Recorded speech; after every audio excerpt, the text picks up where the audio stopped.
Good morning.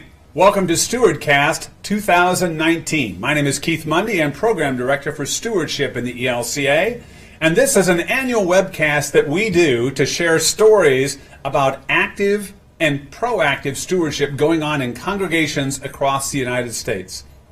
So we're going to be introducing to you today 6 different presentations from different leaders to talk about how stewardship is alive and well in their context in the ministry that they're doing. Our first speaker this morning is going to be Pastor Larry Strange. Larry is the Director for Evangelical Mission in the Southeastern Minnesota Synod, and he's going to talk about cultivating generosity in smaller member congregations. Larry? Thank you, Keith, and good to be with you, and I'm honored to be able to bring you this message about cultivating generosity in smaller member congregations. I grew up in smaller member congregations. My parents were part of a small member congregation when I was growing up. My first call was to a smaller member congregation as I served at Grace Lutheran in Brownton. And in the synod that I serve in, we have lots of smaller member congregations. Out of 237 congregations in our Southwestern Minnesota Synod, we have 57% of those worship 75 or under, and it gets up to 70% if you look at 100 or under that are in worship. That's very comparable to the percentages of our 9,176 congregations that are a part of our ELCA, our Research and Evaluation Department. John Hessian was able to tell me that in our ELCA that those percentages are very, very similar. That is 70% of congregations worship under 100, and so those numbers are right in the same order that we have in Southwestern Minnesota Synod. So what I wanted to do with you this morning was to look at 3 different things. First of all, I want to talk about what we're learning from smaller member congregations. And second of all, I want to talk about what's the current culture like in smaller member congregations. And then I'd like to give us some options about how we might move forward as we talk about vitality and leadership as key foci here in our ELCA these days. So let's start with what are we hearing?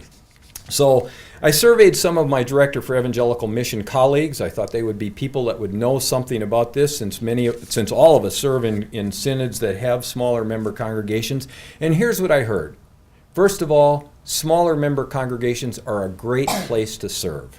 They are a great place to serve for those of us who are clergy. They're a place where there are rich relationships that are going on. And so they're a wonderful place to serve our Lord Jesus. The second thing is that they're a wonderful place for people who are lay members to be able to grow in being stewards. That is our main calling that we have in our lifetime, to be stewards of all that God has given to us, for the earth is the Lord's and everything in it, and that includes us. So it's a great place to grow in that stewardship and in that discipleship. But the third thing that I've learned is that congregations, smaller member congregations, are asking lots of questions, and most of them have to deal with money. In other words, how are we going to get enough money to pay for our building and the ministry that we have? How are we going to get enough money to be able to pay for our pastor? And how are we going to get those young people to be able to give? Those are the kinds of questions that we're hearing again and again. And what I hear in that is I hear lots of love. Lots of God's love being shared in those places. What I hear is lots of opportunity to be able to grow as disciples, but I also hear this. I hear lots of fear. I hear lots of fear, and I hear lots of opportunity. Now, are you surprised by that? I'm not. I'm not surprised by that at all, especially because of Jesus. I mean, let's stop and think about what Jesus tells us in our 13th chapter of Matthew. He says that an enemy that there's good seed that was planted, but an enemy put these weeds in the field. Well, guess what? We've got plenty of enemies, and we have plenty of weeds in the field. But Jesus tells us that that's going to be the case, so let's address it in that way. And so what are some of those enemies? Let's just look at what some of those might be. Today, I like this picture because do you notice what's in the background of this picture? There's a church. And that's very much what's happened these days, is that the church has moved into the background of culture. There are other things that have come into the foreground. And so people these days are very much finding other things. Busyness. You ask people, what's your life like? I'm so busy. That's a word that you hear. And then we hear about the consumer culture that we live in. And so those things are what I want to classify as the enemy. Now, one of my great teachers in my life is a guy by the name of Eugene Peterson. He's the person that wrote the Message Bible. It's not a literal translation, but a great English translation of it and a great contemporary translation of it. And Eugene Peterson says he died this past year, but he says this beautiful quote. He says, "American culture is probably the least Christian culture that we've ever had because it's so materialistic and it's so full of lies. The whole advertising world is just intertwined with lies, appealing to the worst instincts we have." And then this part is what I really like. "The problem is, people have been treated as consumers for so long, they don't know any other way to live." Did you hear that? The problem is that people don't know any other way to live. And this is what we hear from people like Lynn Twist in her great book, The Soul of Money, where she outlines the 3 toxic myths of scarcity that are there in culture for us. There isn't enough. In other words, it's a zero-sum game. More is better. I've got to get more and then I'll be better. And then finally, the most drastic of all of them, that's just the way that it is, that leads to that cynicism. And so what's happened is that we've been turned from citizens to consumers, and small member congregations are not exempt. And so we see the fighting that's going on between families, especially in the passing of assets. And so the question that we begin to ask, is there another way that we can help people live in the way of Jesus through smaller member congregations? And I think that addressing it through the lens of cultivating generosity in smaller member congregations is a way for us to do that. Now, I want to talk about get back to this guy that I mentioned a few moments ago, that Eugene Peterson. I was at a talk one time where he gave this just provocative talk based upon this question: what are pastors good for? And what he did was he framed it in this way. He said that pastors are good for being an on-the-ground witness to what the Holy Spirit is doing. Pastors are good for being translators, that is, taking the stories, those old stories that God has given to us through the scriptures and the stories that are going on in our lives, and translating them into the lives of people today, and then to be guardians of the mystery. And then he said a most provocative thing. When he summarized it, he said, what we're good for is cultivating attentiveness to what God is doing. Cultivating attentiveness to what God is doing. Now, I'm very familiar with that word cultivate. I grew up in rural cultures, and so the first thing I think about is that, getting the weeds out through cultivating. But I was given a workshop one time on evangelizing, and I was talking about this cultivating attentiveness to what God is doing from an evangelizing standpoint. And I said, what do people think about? And this one woman raised her hand, and she said, when I was growing up, my dad, who was a farmer, said to me that when he was cultivating, what he was doing was adding oxygen to the soil, so that the roots would grow strong and be able to thrive even in adverse conditions. And I really like that. Now, my good friend, soil scientist Ed Carter, has informed me that's kind of a wives' tale about adding oxygen to the soil.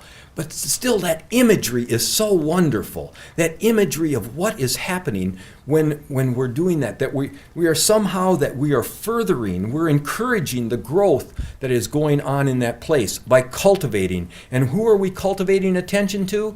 God. What God is doing in this place. So my question to you is this: what lens are you using in your smaller member congregation? What lens are you using? Are you using a lens of scarcity, or are you using a lens of God's sufficiency in our life? And what I'd like to do now is turn to some of those practical things that we might do in order to foster that, to encourage that, to cultivate that attentiveness to what God is doing in our midst. So the first thing I want to say is let's stop. Let's stop and let's pray. That prayer that you see on the screen right now, Lord, help us to be more aware of your work. This is a great place to start with that great listening to what God is up to in the world. Now, I really appreciate some work that's going on out of Luther Seminary right now through their Lilly grant that they received, something called Faithful Innovations. They have congregations from around the United States that are coming together, being taught by Don Allitz and Dwight Shiley, and by another guy by the name of Michael Binder, talking about faithful innovations. And Michael teaches this wonderful thing. He says, let's expect that God is going to break into our life. What if we began in our smaller member congregations to begin to approach life in that way, that we expected that God was going to break into our life? What if we began to ask questions like, what's keeping you awake at night? To be able to get into that. What if we began to do that on a regular basis?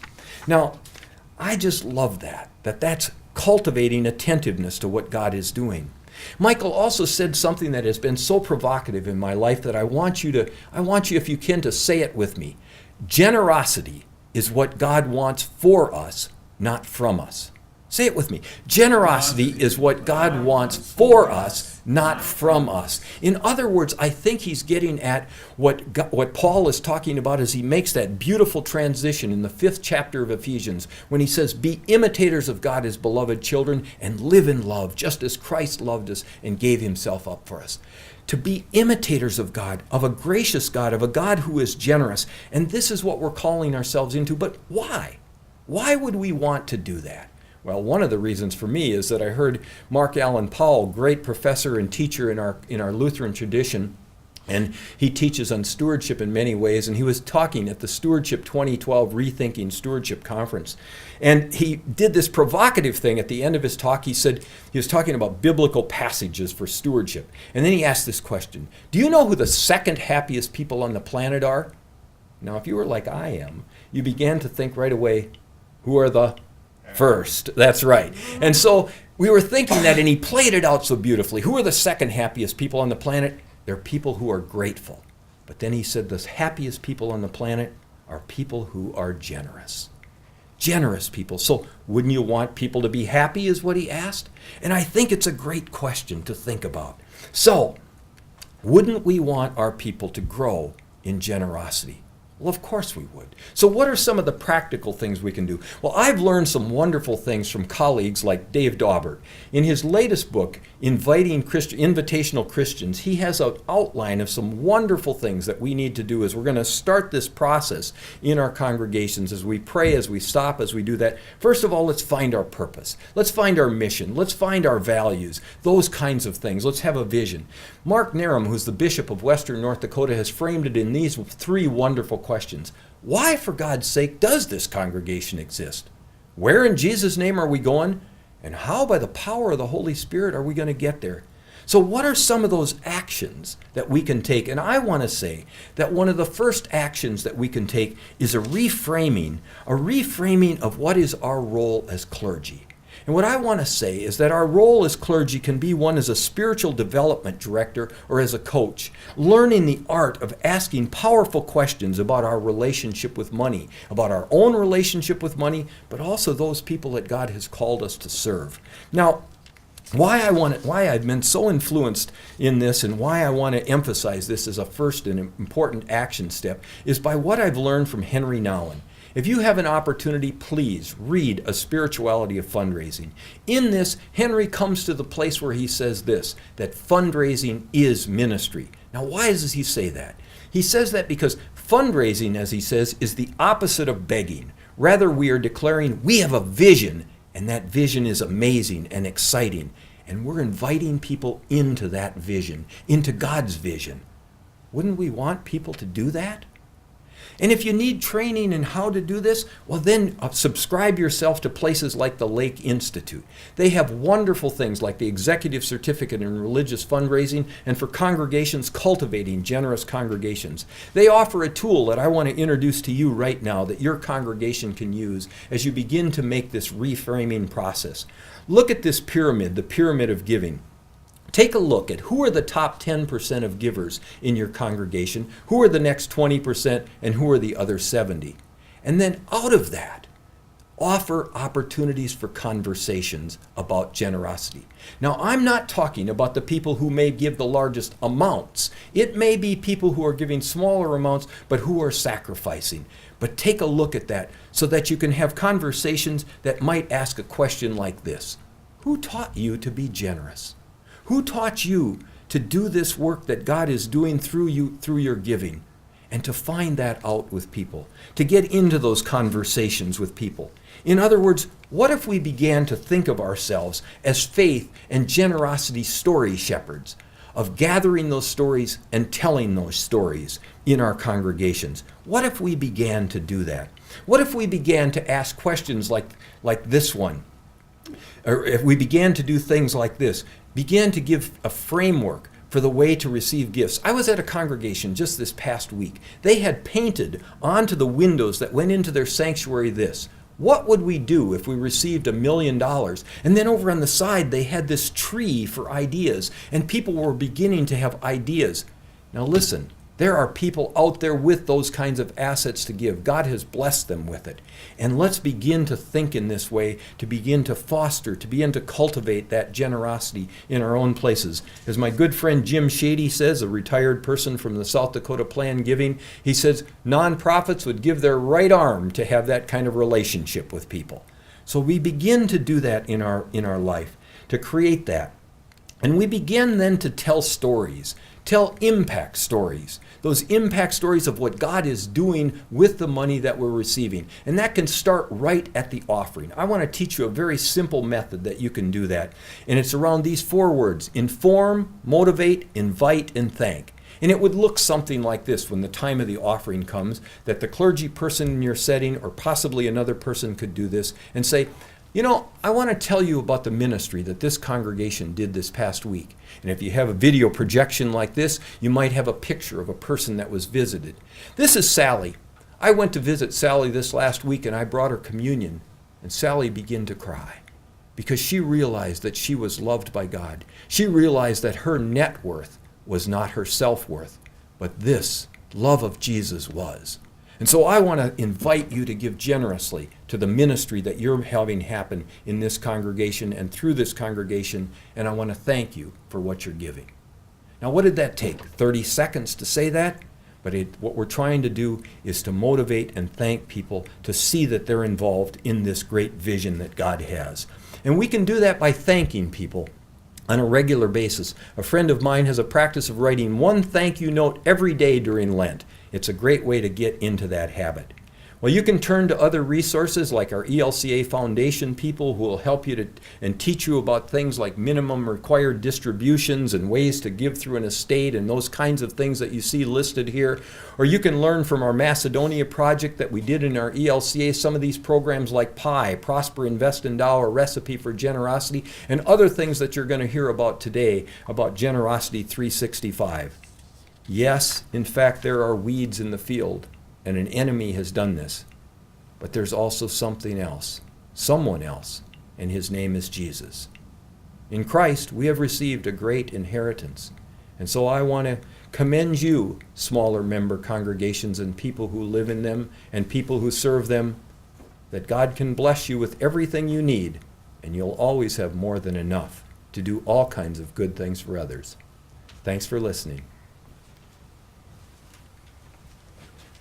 Thank you, Larry, for that inspiring message. And while it was focused on small congregations, I think there's a lot of content there that applies to all congregations and to all of us as faithful people in the church. Larry talked a little bit about the use and the power of story. Story inspires people. Our next presenter here, Haley Caulfield, is someone who has worked with our mission interpretation ministry that focuses on telling stories of how we make a difference in the lives of others through the giving of the resources that God has entrusted to us. Now, Haley recently graduated from Concordia College in Moorhead. She's about 22 years old, and for the last 3 years, she has been helping to tell the story across the Northwestern Minnesota Synod. And I'd like to have her share with you some of her story. Haley? Hello. As Keith said, my name's Haley Caulfield, and I am one of the co-coordinators for the Mission Interpretation Ministry in the Northwest Minnesota Synod. It's a position I share with my very good friend, Jean Rains. When I was growing up, every Sunday, my parents would write out a check to the church and give my brothers and I each $1 to put in the Sunday school offering plate. I never wondered much about where that money went other than to pay the church lighting bill or to buy crayons for the Sunday school. Mission interpretation ministry uses stories as a way to educate congregations on how the money they pledge to the mission support is being used and different ways they can creatively increase their giving. As Keith said, I've participated in this ministry for about 3 years, and whenever I facilitated a meeting with a congregation, I usually relied solely on educational material given to me and then the stories of others until about a year ago. I had the opportunity to tour Israel and Palestine on a week-long study about the Israeli-Palestinian conflict. Before going, I knew very, very little about this topic and was honestly mostly indifferent. My motivation for attending was because same reason millions of Christians have gone to the Holy Land. I wanted to walk where Jesus walked. We left Fargo, North Dakota on Friday afternoon, arriving in Tel Aviv on Saturday night after a fun 24 hours of travel. For the first few days, we visited historical and Christian sites such as the Garden of Gethsemane, Dome of the Rock, the Western Wall, Church of the Holy Sepulchre, Church of the Nativity, and Church of All Nations on the Mountain of Olives. All very normal, very touristy destinations, and all very beautiful. When considering why I went on this trip, I was honestly very underwhelmed when I was there, actually. I was expecting a huge, just spiritual experience, and I felt no closer to God when I was at the Garden of Gethsemane than I did in my little home church in Northwest Minnesota. And then Wednesday came. On Wednesday, we visited a Palestinian refugee camp in Ramallah, and we visited an Israeli settlement in Palestine, Efrat. Both visits were very political and very emotionally charged, making for a very exhausting and very long day. The one thing that I think I will never forget is how I felt when our tour guide, a man born on the refugee camp and who is closer to my grandparents' age than my parents' age, spoke about one of the things they try to impress upon their children, and that's that they have rights. As an American, that's something that it blew my mind. It never even occurred to me that was something that people didn't know.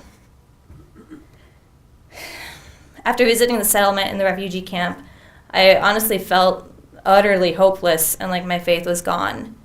Where's God was the question I asked on the bus through tears.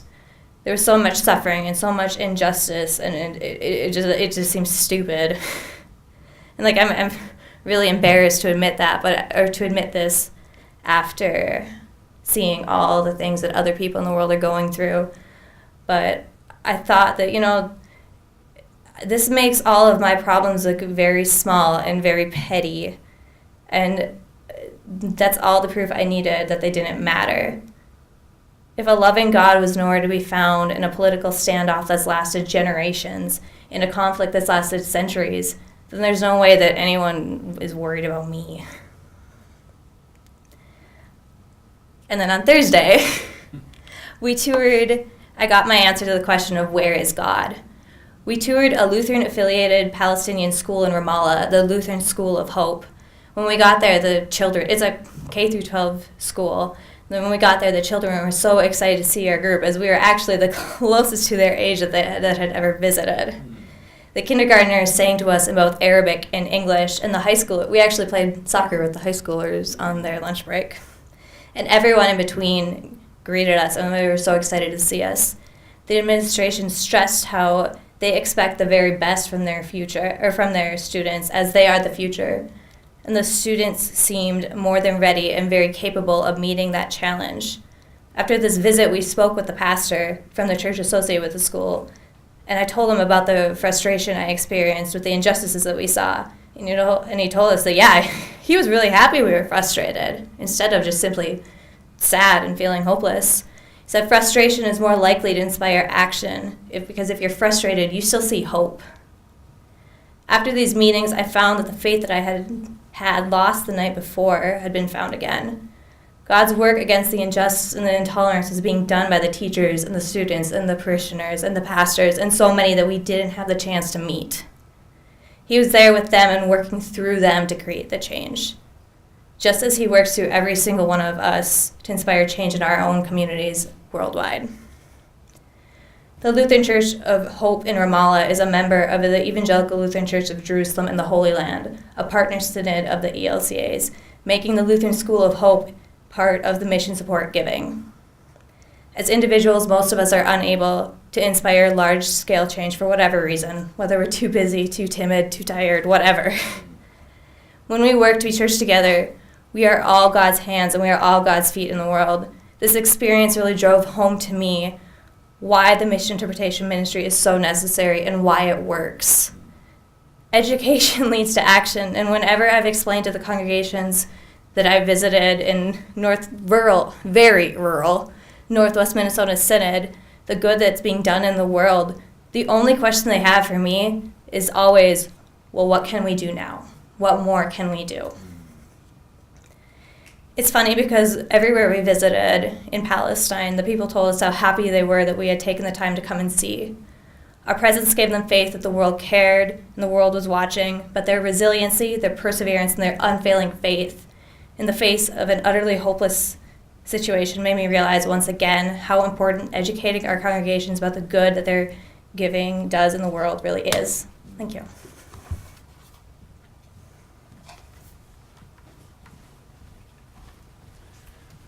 Thank you, Haley, very much. That was an inspiring personal story on an issue that we frequently see in the news, and yet we too are both frustrated at times and wonder how we can make a difference.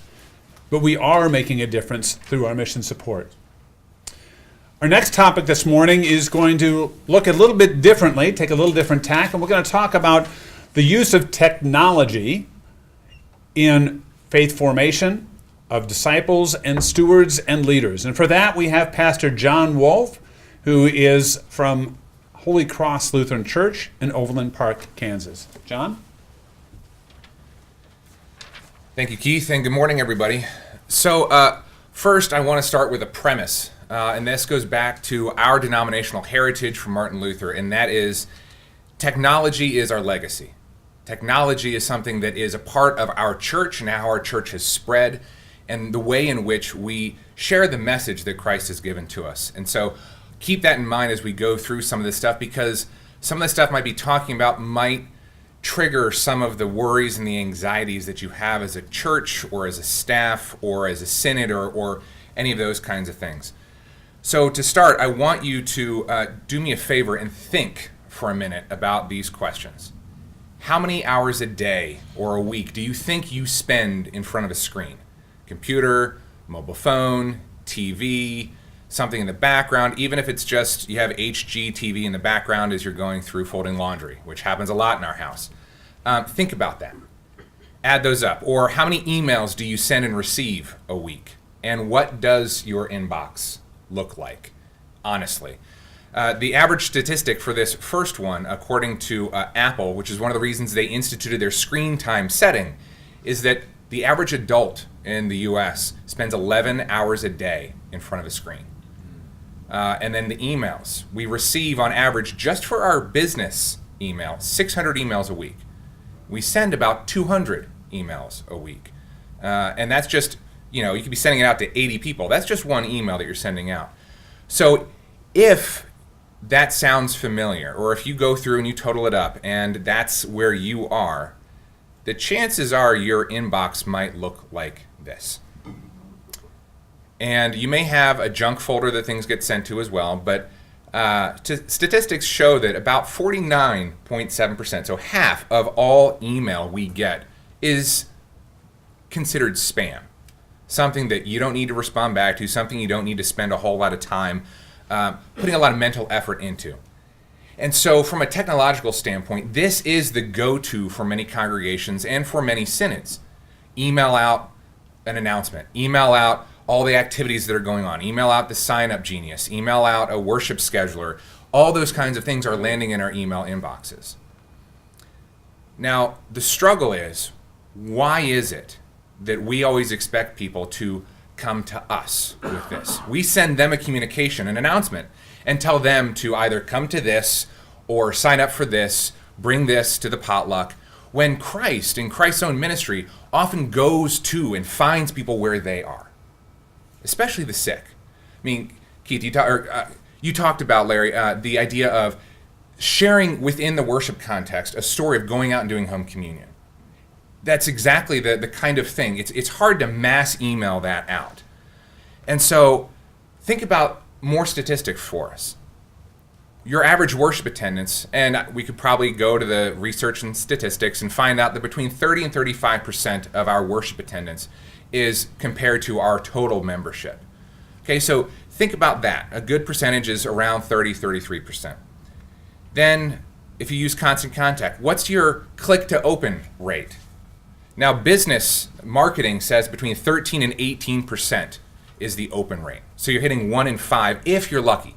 If it's an internal church-based communication, you might be hovering around 30, maybe 35%. Now, the hard part is that how much do you think of the 30, 35% that are opening and reading the email is also the 30 to 35% that are in your pews on a Sunday morning? So the struggle there is they're the ones that are hearing all of these things. They're the ones that are hearing the announcement. They're the one that is hearing this plea and this invitation to give more. They're the ones that are receiving the bulletin or the handout. So again, all of that is talking at people, whether they're there in their pew or whether they're there in the inbox. How do we talk and engage people to talk with one another? So this is the struggle around the digital edge that I've been invited to talk about. How is it that we can use this evangelism to form discipleship? Because like it or not, technology is not going away. We don't need to worry about it going away. We need to embrace it and find a way to engage people, help them grow. Because it is hard to capture the life that really is life in a mass email. It's also very, very hard for us to go one-to-one, for everybody, for all of us to go and talk to people. We need to be doing that, absolutely. But we also, in a digital way, need to meet people where they are and help them understand what God is calling them to do. Provide navigation checkpoints along the way. And so in a society where they are on the go, where we are on the go, where they may not be physically present with us, but they might be at the soccer field. They might be staying at a hotel on the weekend. They might be at an airport. They might be running to the airport to try and get ahead of weather. Or they might be taking care of that ill loved one. How is it that we are creating that space, that connection, that conversation with a familiar voice? Not just with the voice of Christ, but with a voice that they hear when they are physically present and have a similar message.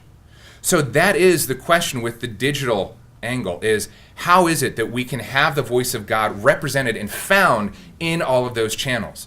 Because I will tell you, through all of the means, and I'm including giving as well as all of the social media platforms, there is a pressure for congregations and for synods and for churchwide to exist on all of these platforms in meaningful and engaging ways. And I'm not saying that we shouldn't be here. We should.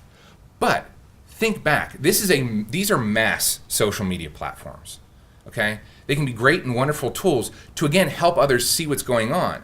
But when's the last time you were on Facebook and you had a meaningful, constructive, spirit-filled, opinion-changing conversation? I was part of I got dragged into a conversation last night because my friend loves horror movies. And he went and saw a horror movie and he said, I wish, John, you'd been there to watch it with me.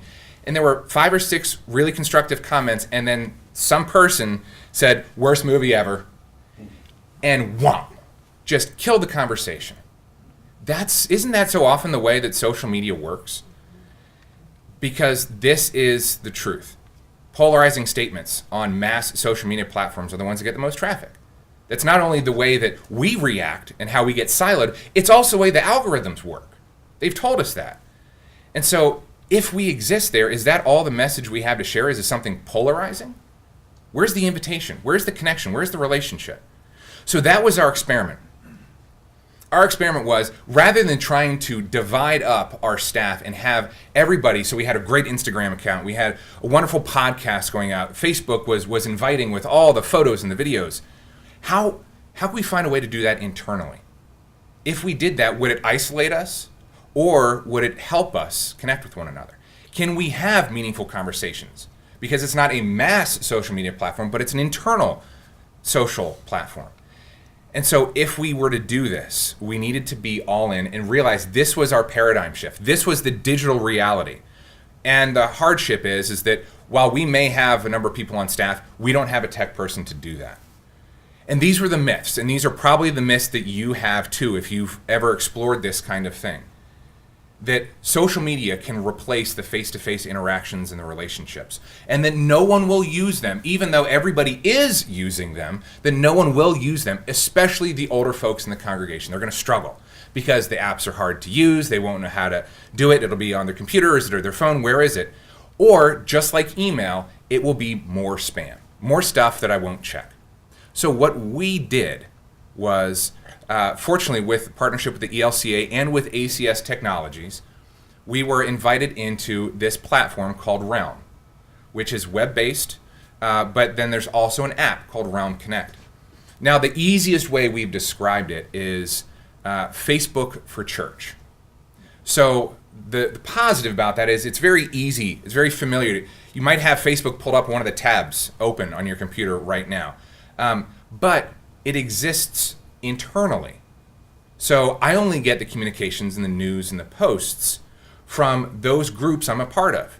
There's no promotion. If you've ever paid for a marketing promotion thing on Facebook, it's disturbing because you can choose exactly the kind of person you want to market to in your area. So instead, we have an internal cloud-based tool that can communicate. So we can have individual conversations, or the group can have a conversation itself. And there's a place to share prayers. There's even an app that is designed specifically for the ministry of going and doing hospital visitation or home communion, so that those that are lay ministers or clergy can connect and coordinate that process. There's also a way that it can arrive to the inbox if you do have a clean inbox, or it can be through a website or through your phone. The Pavlovian response of that little white number inside that red circle on our phones, that works just as well for church-based communications as it does for anything else. And then from the stewardship angle, this is a way to consolidate all the manner of giving. So if we wanted to see giving records, if you give cash, if you give checks, if you want to do an electronic fund transfer, we moved away from simply giving and migrated everything into Realm with ACS because it was all in one. So this app, this website, everything was right there. It was all internal. And so what we did, and what we've discovered since then, we're about 14 months into this process, and it takes 12 to 15 months to really launch the process to begin with, is that we have more than 100% of our worship number logged in and active on Realm. Because again, while it may seem off-putting because it's new technology, it is technology that everybody's familiar with. It's about changing the mindset to say, okay, my church does this now. Okay, the synod communicates this way now. And what we have found is internally, overall and on our online giving are both up. And in a spot where we're averaging about once or twice a month you're in worship, if you're going to give the check once a month, that's great. If you're giving weekly and you're only there half the time, your giving's down. We've now created a platform where almost 2/3 of our giving is online, regular online giving. So there's no email or no letter that goes out in the summer that says, hold up, our funds are running low, we got to wait until everybody comes back to church before we can start spending money again. We're also finding ways that we can engage and follow up with both new people and folks that have stepped away and become disengaged. And we do that by having these channels, these groups, where we can provide content, where we can create the conversation. Because we do recognize the church is in the background. But with this app, we're able to say, but you know what? This background can become the foreground simply by providing more content, meeting people where they are. And so finally, this is what we've discovered our reality is that the connection time apart does lead to time together, in person, face to face. Our older generation has jumped on board, in fact, even more readily than the younger folks for me. I'm 35. And the older folks have jumped on board. And it is engaging them where they are. And while there are issues, there will always be issues. You tell me an app that hasn't had an issue. Your computer works fine every time you use it. but the people are in groups and they're connecting with what they need and how they need, with whom they need it. So thank you. Thank you, John. John's congregation is one of a group and a pilot of congregations we have using Realm Connect to explore ways to be able to use a mobile app for faith formation, for discipleship, leadership, and stewardship. And we look forward to sharing the results of that pilot at a later date. So earlier, our friend Larry talked about generosity. One of the areas that we've been focusing on for a couple years has been called the Generosity Project. And in the last year, particularly in the Northern Texas, Northern Louisiana Synod, our DEM, Irma Benales, has been spearheading an effort in that Synod to use this as a way to teach, talk about, and connect people intergenerationally around the theme of generosity. Irma? Hello, hola everyone. It's been a privilege first and an honor to be here with you guys talking a little bit about equipping households as centers for God's generosity. What caught my attention or my interest about Generosity Project was the intergenerational, but also contextual. Meaning, I like and I really enjoy and like, and again, got my attention, the educational and worshipful and practical ways that we have been introduced the Generosity Project. It's a dynamic and hands-on event and introduction. And personally, anything that has a dynamic and energetic gets my attention right away. One example that I would like to share with you is one of the dynamics is one point at the end of the introduction workshop is blessing one another. You know, I was raised Roman Catholic, so my mom, in the midst of sometimes being upset, she's like, okay, God bless you. You know, have a good day. God bless you. And so by looking at this dynamic and exercise and practical way, at the woman of the ELCA synodical, when we introduced this practical dynamic activity, they're like, okay, how do we do it? Do we do it on the hand or the forehead or how? Because for some of them, they were not used to blessing each other. And so afterwards, they're like, oh, that feels good. I mean, I've been honored to bless you and for me to receive your blessing. And not only by word, like every Sunday we receive that from pastors, but one another. That was very powerful. When I the first workshop that I participate, I was excited to see how the children were engaged by learning and playing with adults about stewardship or generosity. And one of the things that part of the introduction is the 10-10-80, and it's like 10% savings and 10% sharing and 80% spending. In one of the workshops in our synod, one little boy says, okay, I'm going to use my 10% of sharing by buying my grandma glasses because she brought her glasses. And that was very, you know, and you know, sometimes as adults, we say, okay, I'll do that eventually one of these days. But in his mind, little mind, this boy say, I'm going to do that with my 10% of sharing. And then in another workshop, one girl said, okay, I'm going to save my 10% so when I grow up, I can go to college. And that way my parents, they wouldn't have to worry about it. So that's one of the many examples or experience that we have. So the Northern Texas, Northern Louisiana Stewardship team, after have participated in a couple of workshops locally and ELCA level, we decided, like, okay, is the how we're going to do this with our congregations or with the pastors or with the committees, or so is the how. So we sit down and talk about it. How about if we start with our conferences? In our synod, we have 7 conferences. And so we decided to start by communicating with the conferences, the dean of each conference. And so the dean of each conference will communicate with the pastors or leadership around their conference. And also our synod communication manager also posts the invitation on our website. And we are targeting the pastors plus 2 or 3 members to attend the Generosity Project introduction.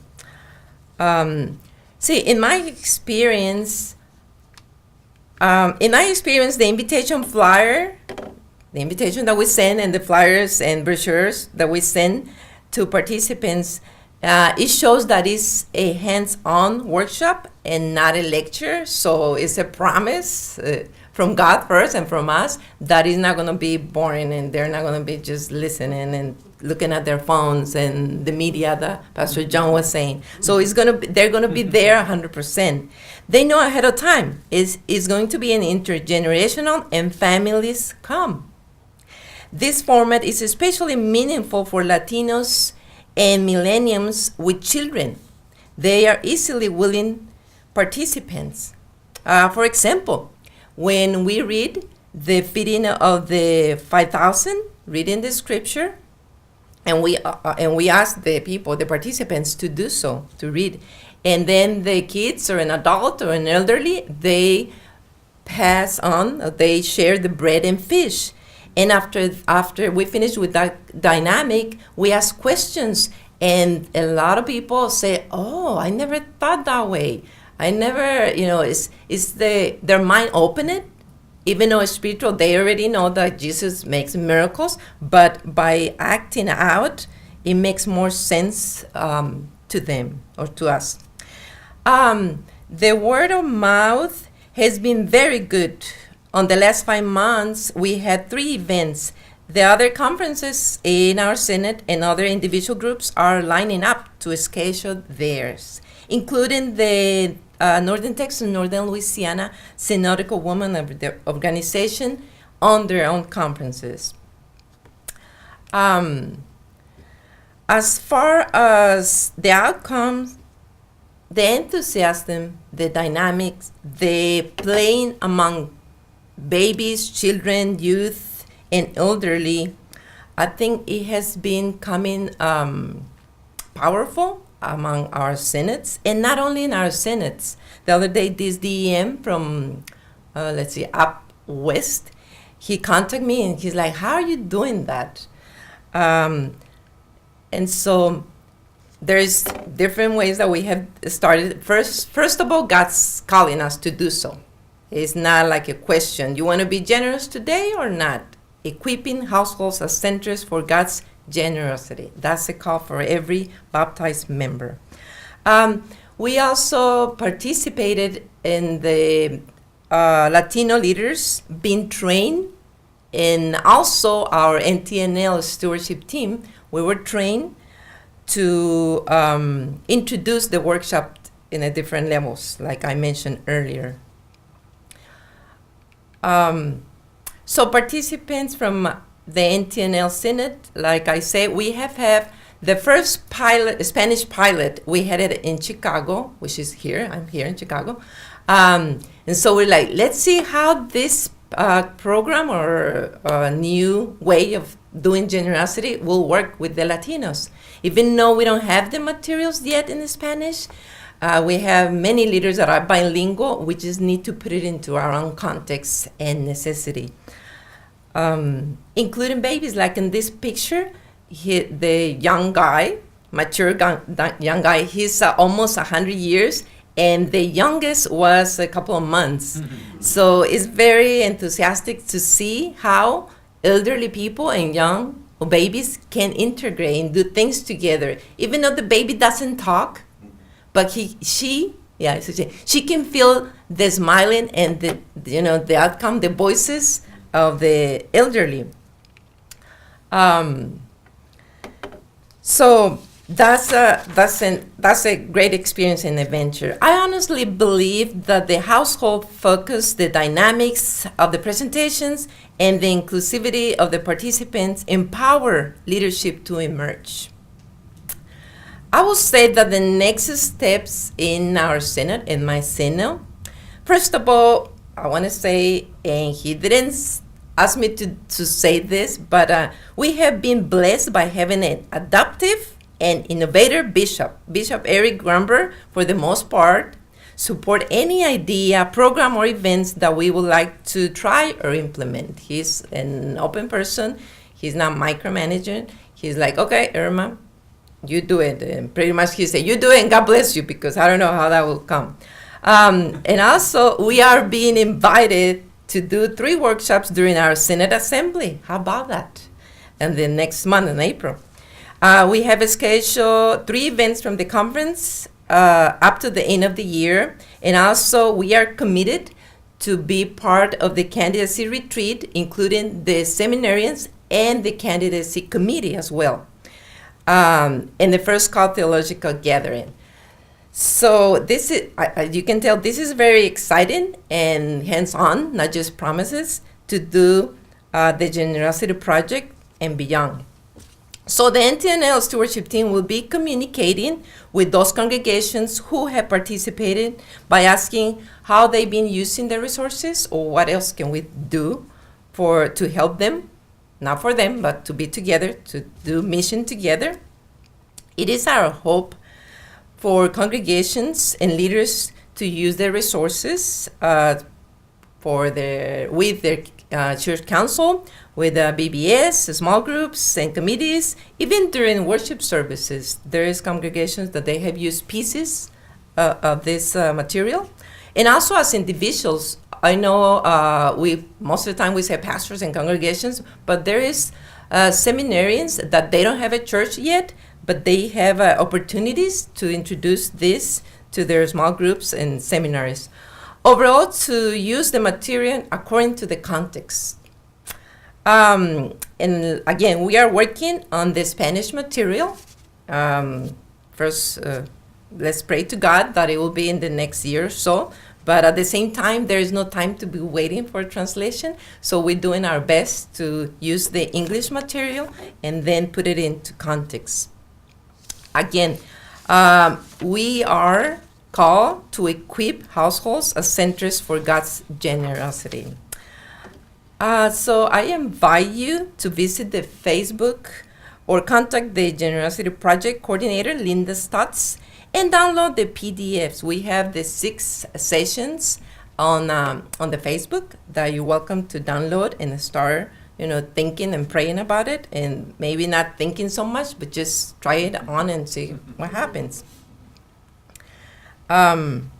So right here, and I know I've been told that I cannot take them back to Dallas because they belong here. I have the booklets of the 6 sessions, and really practical and dynamic. Anybody can use it, even those pastors or professors that have so many degrees. They can use it. So may God bless you and continue to giving you your heart of generosity and share everything you have to one another. In Jesus' name, amen. Amen. Thank you, Irma. Irma's Synod is one of more than 20 synods who have been working with the Generosity Project. And as we've introduced that in different synods, leaders have emerged. We've had more than 40 leaders from these 20 synods emerge who want to be equipped to be able to share this resource, this approach of connecting congregations and households around an intergenerational approach to generosity. And among those 40 leaders, about half of those are lay people, and about half of those are pastors. So we want to provide opportunities for a broad range of people to engage in this. We are in the process of finalizing the content, and that will be available in a couple months in English, and then we will begin working on the Spanish version of this. So our next topic this morning, our next speaker is going to be Steve Allschlager, who is one of the people in our staff here who focuses on the area of curation. And by curation, that means how do we watch, observe, listen, collect information about what's happening around stewardship activities and topics around the church, whether that's in books or in videos, or whether that's in blogs, or whether that's in whatever form it takes.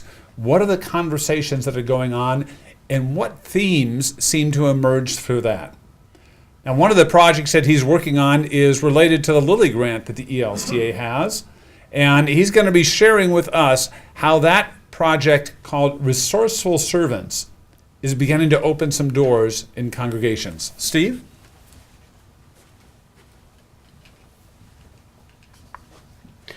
Good morning, and thank you all for being here on a Saturday morning. Appreciate your time and attention. My name is Steve Elschlager. I do work here at the ELCA as part of the Stewardship team, and I also work on this Resourceful Servants project that's funded by the Lilly Endowment. And I want to share with you some information about Resourceful Servants, and in particular one aspect of that project called the Congregational Certificate Program. And to get started, I thought, why? The question, why? Why should you care? Why should you be concerned about the Congregational Certificate Program? I'd like to spend a few minutes on that as background information. And the way I was thinking about approaching that was to think about my life as an entrepreneur before I started working here at the ELCA 6 years ago. And as you might know, there's quite a bit of complexity in running a business. You have things like marketing. How do you tell the story of the product or service that you do and tell it in a way that customers may be interested in engaging what it is that you do? There are accounting systems that are necessary to keep track of income and expenses, and payroll software if you have employees that you want to pay and move money to their accounts through direct deposit. There are employee benefits that need to be figured out and provided for your employees. There's computers, there's office space, there's supplies, there's backing up computer files. There's all sorts of things that you need to do. And underneath it all, there's this critical component that you need to make sure that the income exceeds expenses, or at least is equal to the expenses for most of the time, so that the business can be sustainable and thrive and be viable from year to year. It reminds me of the motivational speaker, Zig Ziglar. And one time I was listening to Zig, and Zig said, you know, the most important thing our company does is make money. And when I heard that, I scratched my head and I said, huh? And he went on to say, you know, without money, all the things that we want to be able to do don't happen. That we can't have employees, that we can't serve our customers, that our employees can't support their families, that we can't make a difference in the community if the money isn't there for us to do what we want to do. So the money was not the most important end, it was the most important means to all of these other larger ends. And so I think about that, and I bring that up not because I think of churches and congregations as businesses, but they do have significant complexities as businesses do, and so they share that in common as organizations. Churches also have budgets, they have accounting systems, they have financial reports. They need to make sure that income is equal or greater than expenses. They have buildings and employee benefits and communications, on and on. And we need to take these operational and administrative tasks seriously and treat them with care and concern, because ultimately, this is how we make mission and ministry possible.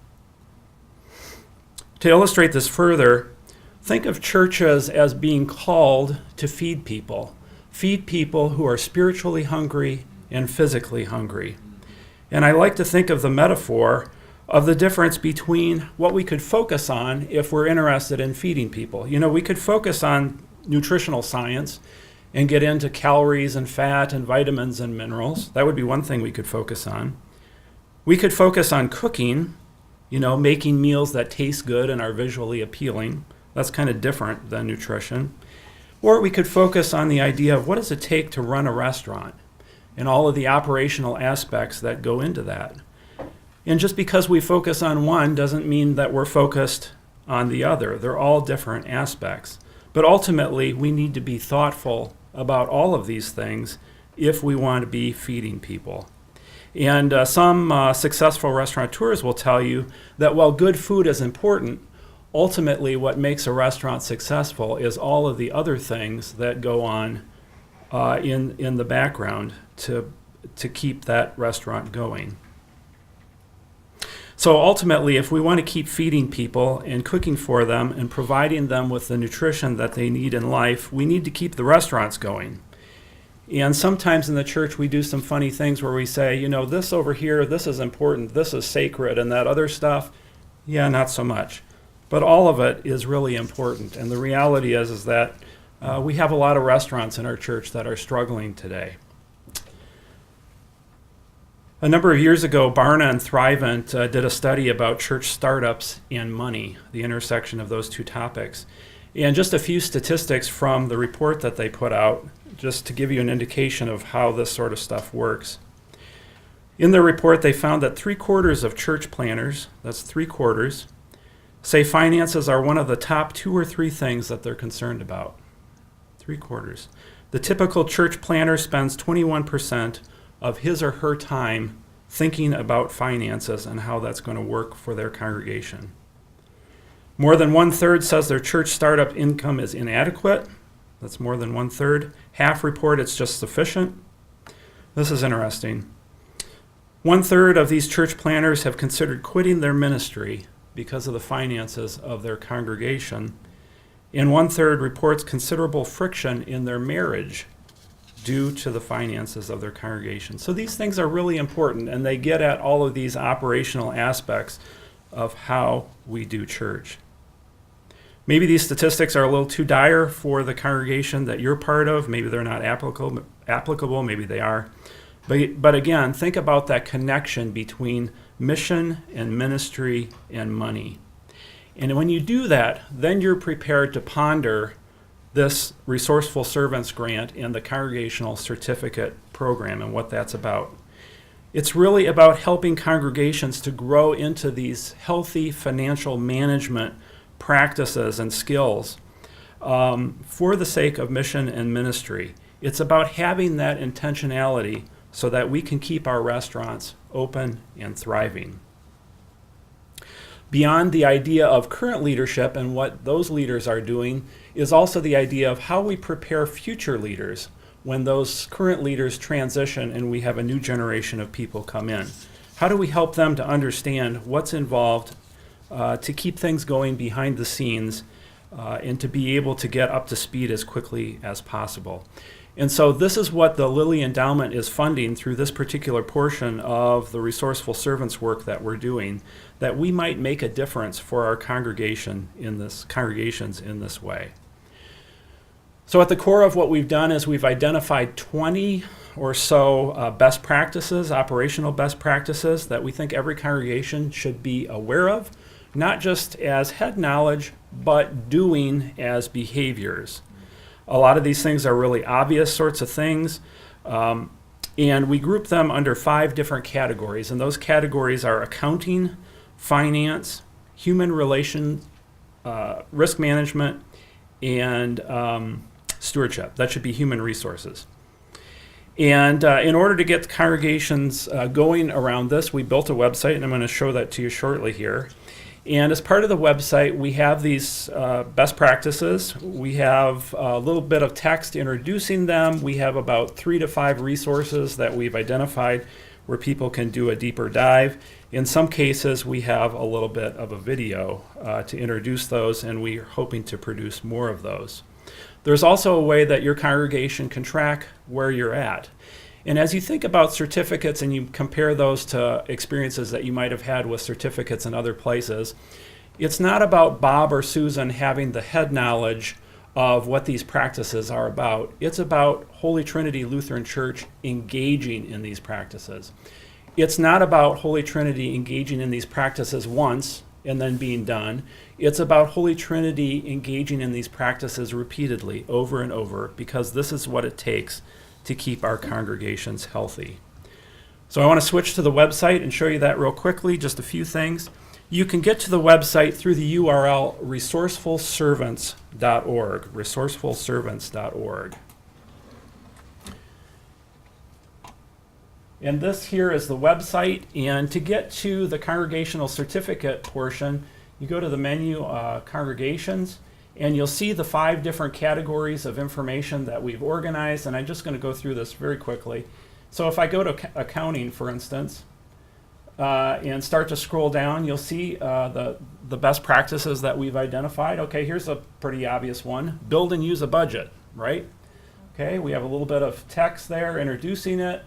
We have some resources that you can click on. Some of these are resources that you might already be aware of that are produced by the ELCA. Others are resources from other places. The next practice is maintain accounting systems. Use fund accounting to track flows and balances. Count, track, and report donations. Review and implement internal controls. And then the last one here is conduct an annual audit. Okay. And then back under this menu, you see that we've got the other categories, and I'll jump over here to Stewardship. In Stewardship, we have some videos that we've also produced. So the first one here is emphasize stewardship and discipleship year-round. Again, as you think about how organizations work, this idea of money and how money is integrated into mission and mission, it's not a one-time-a-year thing. This is something that we need to be aware of and working on every week, every month. And that's what year-round means. Further down here, we have provide options for online giving. How do we make giving convenient for people? Some ideas about that. And then ultimately here we have participate in the larger church through mission support. At the very bottom, you can see the link about how to get connected to a tool that will help you to track your progress. So we've already collected a little bit of feedback from a few congregations that are using the site. And what they've told us is that many of these things they're already doing. And what they've realized is that this tool has been a helpful way for them to ask the questions of what might we be missing? What could we be doing better? What are the areas where we need to tighten things up or think a little bit differently about what might be possible? And this was interesting to me. They lifted up the idea of how this is connected to sending a signal to their congregation that they take seriously how they steward the resources that have been provided to them, that they want to build a culture of trust and transparency. And by using this certificate program, it's a way for them to send the signal to people that this is a professionally run congregation and you can trust us with your gifts and donations. So our grant with the Lilly Endowment has just been extended for another 3 years. We're in the first year of that 3-year extension, and we're looking forward to expanding what we have available through the website. If you click around on the website, you'll find some other resources and opportunities, including matching programs for rostered ministers.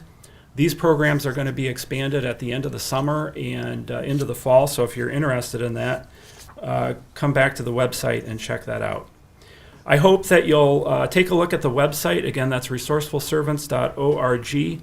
If you have any questions or if you have some feedback or resources that you know about, open to all that stuff. The easiest way to get in touch with me is through the email address stewardship@elca.org. Stewardship@elca.org. So again, thank you. Thank you for your leadership and all the ways that you're making a difference through your life on behalf of Jesus Christ and our church. Thank you, Steve, for that information about resourceful servants. We're going to take a few minutes now to bring our presenters up and do a brief panel discussion, or a chance for some people in the audience here to ask some questions. So our presenters are coming up and taking a seat at the front of the room, and we're going to ask those who are in the room, if you would, to push the red button on the microphones in front of you and turn that mic towards you, so that way when you do ask a question, it's something where that will carry out to the audience as well. And so I'd like to go ahead and begin and see if someone here in the audience has a question for one of our presenters. Yeah, this is Neil. My question is for you, John. You had mentioned that your congregation is using a resource called Realm. And I can't remember, but you said there was a certain percentage of the congregation that's now signed up for this. Like, Yes. what was the percentage of that? It's 102% of our worship number. So I use that as kind of a comparison since 35% is the worship number. So we average about 500 on a Sunday, so we have 509 active logins as of when I checked on Thursday. So. Okay. Other questions? Go ahead. Special thanks to all of you. Really powerful messages and very informative and helpful. Larry, you talked a little bit about the practice of when offering is received, telling stories. Can you talk a little bit more about that? How you cultivated that? A few more examples, responses from the congregation when that occurred? Well, I don't know what more to say. Those 4 words are really important. That comes out of our teaching, Cultivating Generous Congregations. I'm one of the teachers of that. And we use inform, motivate, invite, and thank. And so just to begin to imagine what are the ministries that can be talked about, and the one as you reflect back on what you wish you would have said, this is an excellent opportunity, and that is that, for example, to take the Stories of Faith in Action would be an excellent resource to look at as people are giving to the congregation. What are we sharing beyond the congregation with mission support? And so just to tell one of those stories each week. Now what I do teach is that you want to keep it down to 30 to 60 seconds in that, but you don't need much more than that. And especially if you can show a picture, that really helps. Good. We have another question from someone? I have a question for you, Irma. The Generosity Project, the fact that it's congregational but households are, so are there activities for congregations to use at home? Yeah, if each session comes, a booklet comes with homework, 30 minutes homework during the week or during the space that they're going to be doing these sessions for the family, even if it's a 2 family or 3 member family, to do to put into practice what they have learned that day or that evening. And yeah. My question for any of you is, as we develop steward leaders in our congregation, a committee or a board of stewardship, there's turnover. And in our lifestyle, people can't spend 4 to 6 years or more growing into that position and mentoring others. Of the resources mentioned here, I'm looking at the Congregational Certificate Program as perhaps something that can have some carryover and some sustainability, but I'm just, where do you think we should start with that as we seek to grow those steward leaders? The people who helped us grow up to this point, they've all moved on to various other things. So what we've done in our congregation is to elevate the whole topic of leadership across the board. That what Jesus is really calling us to do is to make a difference in this world, to be a leader, not just in our congregation, but throughout our whole life. And really our highest aspiration is to live into that call, to make a difference, to be people of meaning and purpose. And that's really the language of stewardship, to steward all that we have. Not just to be managers, not just to sort of maintain the status quo, but to see how the world needs to be changed, to see what God's dream for this world is really all about, and to have a vision of changing that. And I think that the more that we can use that language and lift it up, that everybody has an opportunity to behave as a leader. You don't need a title, you don't need a position, that is just the way that we've been created. So I would start there, and I would let that kind of language and those kinds of opportunities permeate everything that you do in your congregation. There's a wonderful opportunity around this area to be involved in the Global Leadership Summit. There's other kinds of leadership events.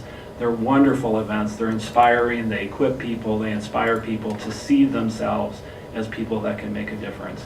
Again, I would start with all of those sorts of things to go together as a team, as a pastor, as a committee, as whatever. I think it's a powerful way of doing it. Thank you. And you mentioned specifically stewardship. And I think one of the things that we try to recognize is that sometimes when we say that word, people think, oh, that means I have to go ask for money. What we want to recognize is stewardship is about money, but it's not only about money, a lot broader and deeper than that. And so what we try to do is to lift up some of those other areas of ministry. So for example, the work that Haley has been doing in terms of mission interpretation is about telling stories. Who are some people in your congregation that are interested or are good at telling stories? And what are the stories that your congregation has to tell? Other people might be interested in this concept of generosity. How do we teach our children and grandchildren about generosity? And that's an example that the Generosity Project is trying to address. We have others who are involved with stewardship coaching. How do I accompany others and help them to grow to become the leaders that Steve is talking about? So we begin to equip people to become coaches who can ask the kinds of questions and can accompany people on their journey. Those are some of the different ways that we say stewardship. It's not all about money. It's about how are we growing stewards and steward leaders, both within and beyond our congregations. I think, too, one of the pitfalls we fall into is that stewardship is often talked about in the congregation when it's time to ask for That's money. right. And we talk about it a week, 2, 3, 4 weeks, October, November, sometime around there, and that's it. And I was actually instructed to do that preparing for internship, is that you want to make sure on internship you spend at least 2 of your Sundays in your sermons talking about it. My supervisor said that's about 26 times too often or too few of a time. You need to talk about it every single week, because if they only associate it with money, you are losing the battle. And so for us, one of our vital signs is extravagant generosity. And it's not just talking about being generous, it's also talking about the extravagance of generous. And Larry, what you said about it's not what we want from you, it's what we want for you. Exactly. And that's the message we have to push. And understand that we do need to address it more often, because it's the second most talked about thing that Jesus talks about outside of the kingdom of God is money. But the kingdom of God demands everything, heart, soul, mind, strength. And so if we only put those stewardship next to money, or only during those particular Sundays, they might be there for one of those Sundays. They might not even read the letter that we send. So how can we blame if we are not putting it in front of all of us over and over again? Okay. Other questions? So forgive me, my name is Mark. John, can you talk a little bit about, you're in a pilot project right now with Realm. Can you talk about, in your setting, what were the first 3, 4, 5 steps that you followed in building that culture? I think one of the first things, so we, prior to launching the web-based and the app and things like that, we've actually been in the project about 18 months. We had thought about what would a digital side of things look like, because we are on Facebook, we do have constant contact and all of that. We were wondering, what is it that we're missing? Because we would have kids that would be coming to our earliest service at 8 o'clock, they would have their soccer gear on. And they're not going to a game, they're coming from a game. And so the idea there is that it's great that they're coming here, but why is it we never go there? Where is it that they are that we're missing? And so one of our first things was to take a long, cold, hard look and say, what is church for us? Is church building? Is church people? And the obvious answer is the church is not a building. The church is not, the church is a people. That's the song, right? And so the hardest thing for us was to say, well, then we might need to explore a way that moves us completely outside of this building. And fortunately from there we knew of Realm, and it's one of its predecessors, the City or Clouds, whatever it was. And when Keith approached us, it kind of gave us the nudge to move into a digital area. We had worked our own app before, we had done podcasts, we had done those things, but we finally found a group that wanted to provide us with the mechanics and the background to let us find a way to just work on the content. Because what we had found was we can deliver great content when people are in the building, but if we don't have them in the building on a regular basis, we're missing the other 167 hours a week. So if we can infiltrate 5, 10, 15, 20 of those hours, especially for the adults, the parents that will move heaven and earth to get their kid to confirmation, but will not grace the door of an adult education class to save their life, how do we provide a devotion to them when they're not here? So that was our motivation behind it, was we needed to be in front of people that were otherwise not there. Good. Any other questions? Yeah, I have a question for you, Larry, and this is one of the things that you said in your presentation was to just stop and take that time to pray and to hear from God about what is the mission and ministry of because I'm a member of a small congregation, and so talk about how important that is. I mean, because my mind came to that scripture that the people perish for a lack of a vision. Yeah, the vision will come. I learned that it's actually a little mantra: stop, look, go, from Brother David Steindl-Rast. He's the founder of Gratefulness.com, and just the importance of doing that, of just stopping and looking around. And there's of course there wasn't time to tell the story, but where that really hit me and where that picture that I used in the presentation came from was that I have a daily prayer practice, and I pray 5 times a day. I learned it from Eugene Peterson, and they all come out of Luke 1 and 2. They're just little short prayers.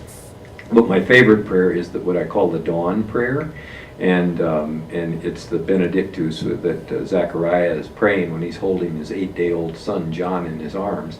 And I'm out on this run, on this gravel road where that picture came from, and this guy, and it's about 7 above zero, and I'm in a fluorescent yellow thing, and I've walked out into this field to take the picture of this coming up, because on my Facebook page I'll oftentimes post a picture of the dawn. And then, by the tender mercy of our God, the dawn from on high is breaking upon us, to give light to those who dwell in darkness and in the shadow of death, to guide our feet into the way of peace. And so I'm out there taking the picture, and I'm standing out there like this, because I pray like this, and I hear this truck pull up behind me, and I turn around, and this guy is sitting in the pickup looking at me, and it's 7 degrees above zero. We've just gotten through with 10 days, 20 below zero, and he says, "Are you all right?" And I said, "Absolutely." He looked at me, and I said, "How can I not be with that?" And I pointed my hand out, and what I meant for him to see was the dawn, but he sat there and he went like this. He was looking at this field that was just empty. And then I said, and he said, "What?" And I said, the sunrise. And he went, "Oh, okay." And then he drove away. And I thanked him for stopping, that he cared about me. But then the Holy Spirit just gave me this thing about how often have I been like that I haven't stopped, that I haven't looked, and that I haven't then gone on with that in my heart. So that prayer practice is really, really important. Thank you, Larry. That's a very inspirational closing for our group discussion here. We're going to take a few minutes here for the last part, or the last segment here, to talk about a new resource that's available to congregations called Generosity 365. And for that, we have a short clip that we're going to share with everyone. So let's go ahead and get that started. I'm Erica Youthy. I'm the Director for Evangelical Mission in Southeastern Iowa. And I am sorry that I couldn't be with you in person today, but I am excited to share with you about a new resource called Generosity 365. Now, I've been on the editorial board for Giving Magazine for just over a year, and in that time, the magazine was just really facing some adaptive challenges, and decided that making some content available online in a different way and with different kinds of content could reach more people with the really great resources that are put together through the Giving magazine. So the 365 is offering several different pieces of stewardship education than the magazine itself. The magazine was a quarterly publication. It included the annual stewardship campaign and the articles. But for the 365 materials, we've really expanded the scope of what stewardship education can look like in a congregation. So it's every month a new resource is released, and there are worship resources. Those worship resources include preaching and scripture helps that are used week in and week out. The resource includes faith formation pieces, and this is really exciting because the faith formation pieces are broken into different age groups. So there's young children, there's elementary, there's high school, there's adult faith formation, all tying with the same theme, so that the resource can be used on a comprehensive level for faith formation from birth to adult. So the whole congregation can engage in the theme of stewardship in new ways than they could have before. The annual stewardship campaign will also be available online, and that piece will be the same as it has been in previous years. It will just be available in a different format, on a different media, so that it can be accessible by more people in the congregation. And then the final piece of the Giving 365 is the magazine itself will be available digitally. The articles, all of the content that was previously available in print form will also be available in the digital format. So with these 4 new components on the electronic media that Giving is offering, your congregation has just a little bit more flexibility in terms of what it can use. And the nice thing about the Generosity 365 is that there are 4 different levels of membership. So you can pick and choose. If you think that the faith formation piece is most beneficial for your congregation, that's the piece that you can subscribe to. If you think that the worship is best, or the annual campaign, you can get all 4. So it's really a flexible way to access these materials. And as always, the content is really top-notch. I mean, the board working to put together the material works diligently to make sure that there are different voices from different denominations, different voices in terms of age, and rostered and lay leaders, and diversity of experience, diversity of culture. So the content will continue to be really well done. And the hope with this, again, with this new online material, is that it will be more easily accessible to more people in the congregation, so that we can continue to think about what it means to be generous stewards, what it means to care for the earth and to have self-care, what it means to steward our finances and leave legacies, so that generations beyond us can continue to share the good news of Jesus Christ in ways that reach the world, and that God calls us to be faithful. The new materials, I think, have such versatility and breadth of use. We've already talked about how congregations might use them for worship and faith formation. As I'm taping this, I'm at the Synod Vitality Strategy training in Las Vegas. And so one of the components of Synod Vitality Strategy is generosity and stewardship. You know, I think this, beyond the life of the congregation, can be used within synods, to think about how cohorts of congregations might come together, how relationships might be built between pastors and deacons and lay leaders around the topics and the themes of generosity. You know, the faith formation materials could easily be used in a cohort setting if you wanted to bring a small group from across different kinds of congregations. It might be fun, since it's an ecumenical resource, to introduce at the local level where there are already ecumenical partnerships happening, and to see what might happen in individual communities around the themes of generosity and stewardship. You know, I think that as the church continues to move into the future and we think about what it means to be faithful disciples, this interplay between faithfulness and discipleship and stewardship will continue to strengthen. And this resource could really help to uplift and really strengthen those kinds of ties within congregations, within conferences, if your synod has conferences, and within the relationships with leaders, and all to the point of growing in our faith toward God, so that faith then leads us to love our neighbors and the world around us. When you introduce this, it can continue to impact, again, all levels. We've talked about the congregation, we've talked about the synod.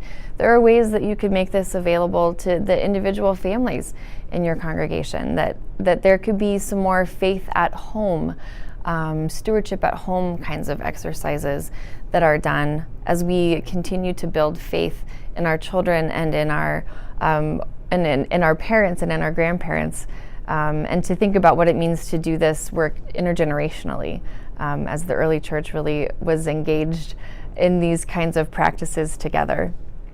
I hope that you enjoy previewing the Generosity 365 material, and I pray that God's Spirit will move in your congregation as you more seriously consider what it means to be engaged in the work of good stewardship and stewardship education.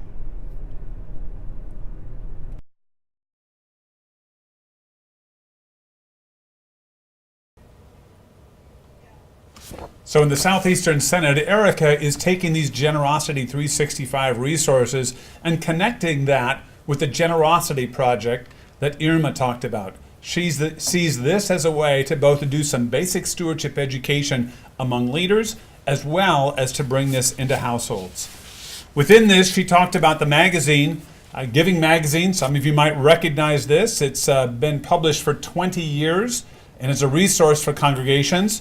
The newer version looks like this. So very similar, it's just simply online. The difference is, in the past, it has come out once a year. Now it comes out 4 times a year, every quarter. So that's 40 pages of stewardship articles and resources every quarter.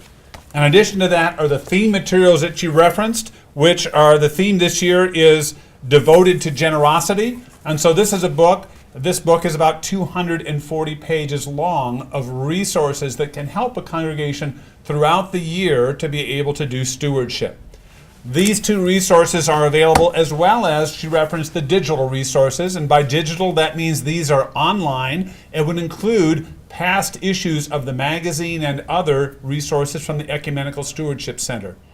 These resources can be requested from the ELCA simply by calling Neil Bullock or contacting him at neil.bullock@elca.org, and we'll be in touch with you about how to get access to those resources at no cost.